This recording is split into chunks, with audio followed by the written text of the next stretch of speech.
రామ్టాక్కి తిరిగి స్వాగతం. కెనడాలో ఏప్రిల్ 28 సోమవారం ఎన్నిక జరగబోతుంది.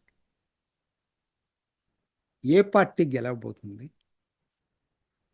ఎలా ఉండబోతున్న ఎన్నికల సరళి అనే దాని మీద ఇవాళ మనం చర్చించుకుందాం. ముందుగా చెప్పేది ఏంటంటే, ఇది షెడ్యూల్గా జరిగేటువంటి ఎన్నిక కాదు. షెడ్యూల్ ప్రకారం అక్టోబర్లో జరగాల. ఇప్పుడు ఇది స్నాప్ ఎలక్షన్. దీని చిన్న నేపథ్యం చెప్తా. మన భారత్ని ద్వేషించే వ్యక్తి జస్టిన్ ట్రూడో, ఆయన ప్రధానమంత్రిగా ఉండేవాడు.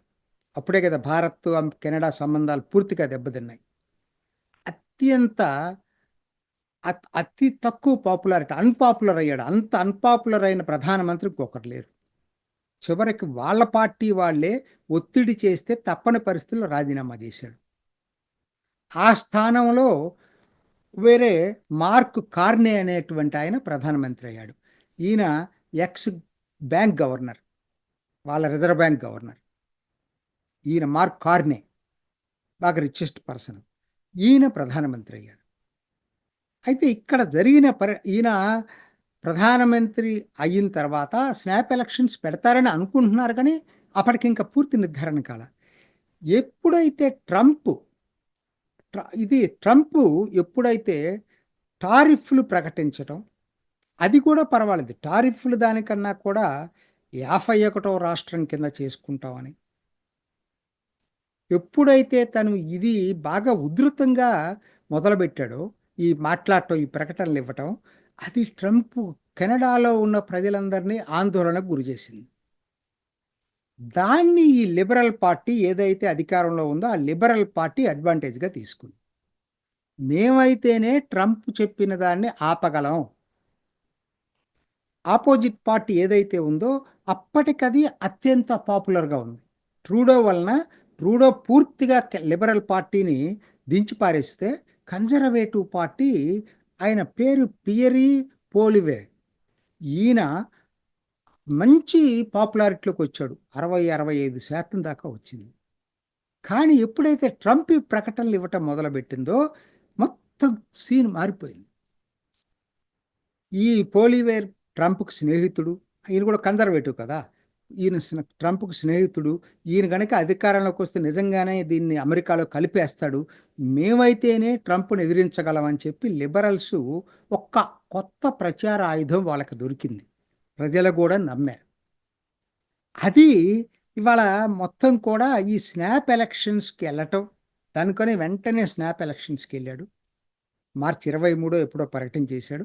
ఏప్రిల్ 28 ఇప్పుడు ఎన్నిక జరుగుతూ ఉంది. ఇది సో ఇదండి నేపథ్యం. ఈ నేపథ్యంలో ఎన్నికల సరళిని పరిశీలిద్దాం.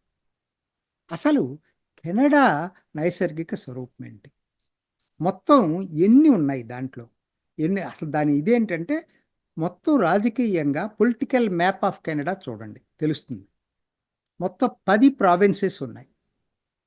దాన్ని ప్రధానంగా మనం 4-5 కింద డివైడ్ చేయొచ్చు. అన్నిటికన్నా తూర్పున అట్లాంటిక్ ప్రాంతం, ఏరియాస్ కింద అట్లాంటిక్ ప్రాంతం అంటారు. అట్లాంటిక్ మహాసముద్రాన్ని ఆనుకోని ఉన్నటువంటి ప్రాంతం. ఒక 4 ప్రావిన్స్లు ఉన్నాయి. Nova Scotia, New Brunswick, Prince Edward Island, Newfoundland, ఇట్లా ఇవి ఒకటి. దాన్ని ఆనుకొని ఫ్రెంచి భాష మాట్లాడేవాళ్ళు ఒకనాడు స్వతంత్ర దేశం కావాలని చాలా పెద్ద ఆందోళన చేశారు. ఇప్పటికీ చేస్తున్నారు వాళ్ళు. క్యూబెక్, మాంట్రియల్ పెద్ద నగరం ఉంటుంది ఇక్కడ. మాంట్రియల్ రెండో అతిపెద్ద నగరం కెనడాలో. ఇది ఒకటి. దాన్ని ఆనుకొని సెంట్రల్ కెనడా అనుకోండి, ఒంటారియోనే అతిపెద్ద ప్రావిన్స్, అన్నిటికన్నా పెద్ద ప్రావిన్స్ ఇదే. దీంట్లో టొరంటోనే దేశంలోనే పెద్ద నగరం టొరంటో ఉంటుంది. అట్లానే దేశ రాజధాని ఒట్టావా కూడా అక్కడే ఉంటుంది. ఇది ఒకటండి. దీని నుంచి కొంచెం పశ్చిమానికి జరిగితే ప్రేరీస్ అంటారు, పచ్చిక మైదాన ప్రావిన్సెస్, ప్రేరీస్. ఇవి 3 ఉన్నాయి. ఆల్బర్టా, మానిటోబా, సస్కాచ్వాన్, ఈ 3. ఇవి ఒకటి. దీన్ని ఆనుకొని పసిఫిక్ మహాసముద్రాన్ని ఆనుకొని బ్రిటిష్ కొలంబియా ఉంది.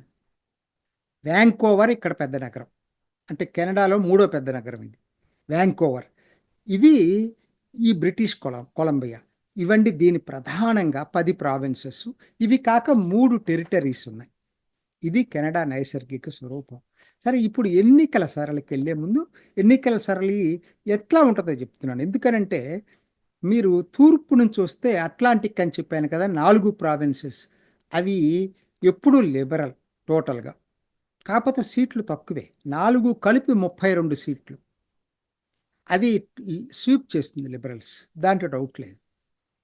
తర్వాత కిందకు వద్దాం. ఇందాక ప్రేరీస్ అని చెప్పి అమెరికా సరిహద్దులో పశ్చిమ వైపు ఉన్నాయి. బ్రిటిష్ కొలంబియాకి కుడి వైపున, అంటే ఈ తూర్పు వైపున మూడు మూడు ప్రావిన్సెస్ అని చెప్పాను కదా, 62 సీట్లు ఉన్నాయి ఇక్కడ. ఇవి అన్నీ ఎప్పుడు కన్జర్వేటివ్సే. ఈ కన్జర్వేటివ్స్ ఎక్కువ, ఈసారి కూడా వాళ్ళే లీడ్లో ఉన్నారు అక్కడ. ఎక్కువ భాగం వాళ్ళే గెలుస్తారు కన్జర్వేటివ్స్. ఇక వస్తానండి, బ్రిటిష్ కొలంబియా అని చెప్పాను కదా, చివర పసిఫిక్ మహాసముద్రం వైపు. ఆ బ్రిటిష్ కొలంబియా 42 సీట్లు ఉన్నాయి. ఇది ఇవాళ టాసప్లో ఉంది. కేవలం 2% కన్జర్వేటివ్స్ ఆధిక్యంలో ఉన్నారు, కేవలం 2%.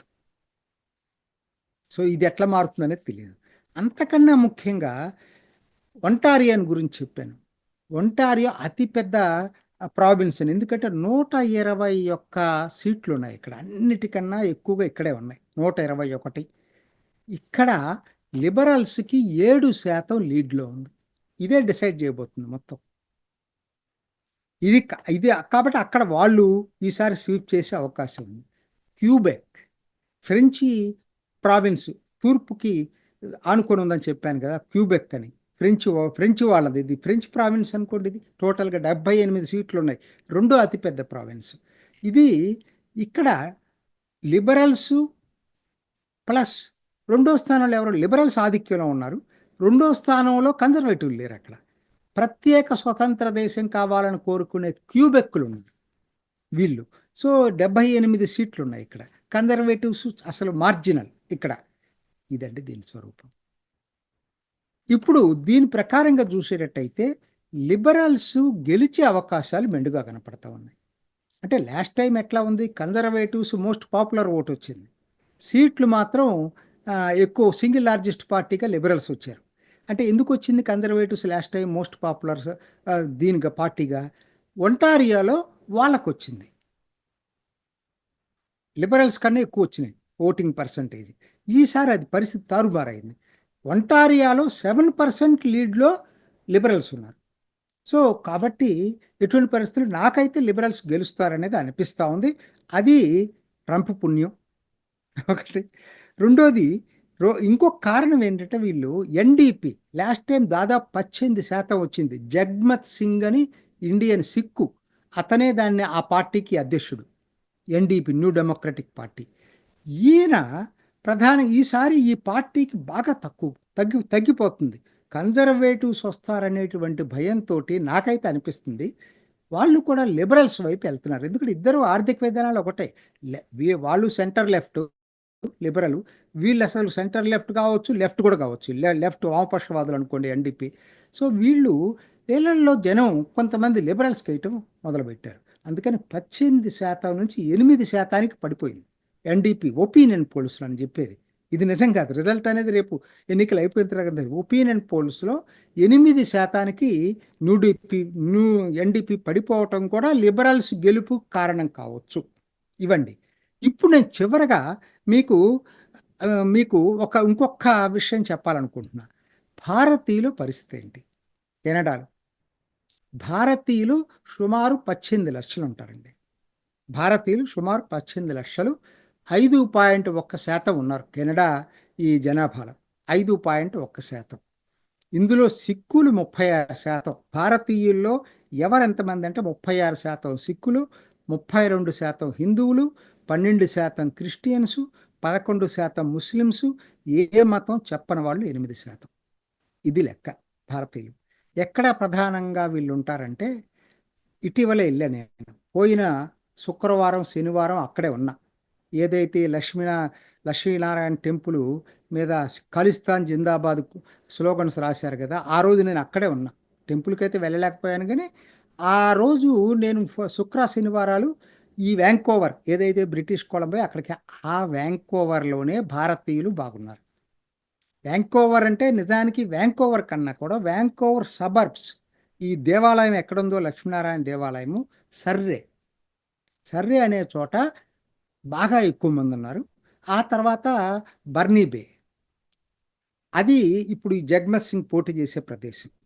ఈ 2 సబర్బ్స్, వీటిల్లో భారతీయులు ఎక్కువ ఉన్నారు. భారతీయుల్లో కూడా సిక్కులు ఎక్కువ ఉన్నారు ఇక్కడ. అదే టొరంటో, ఒంటారియోలో అతిపెద్ద, కెనడాలో అతిపెద్ద నగరం అని చెప్పాను కదా, టొరంటో సబర్బ్స్ బ్రాంప్టన్ అని ఉంది, అక్కడ ఎక్కువ మంది భారతీయులే. అక్కడ నాన్ సిక్స్ చాలా గణనీయంగా ఉన్నారు.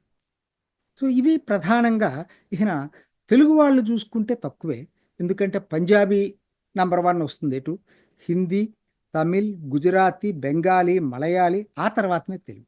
సో కాబట్టి తెలుగు పెద్ద ఎక్కువ సంఖ్యలో లేరు ఇక్కడ. మొత్తం మీద మాత్రం 5% భారతీయులు ఉన్నారు. కానీ దురదృష్టం ఏంటంటే ఈ ఖలిస్తాన్ పేరుతోటి భారతీయుల్లో 2గా డివైడ్ అయిపోయారు.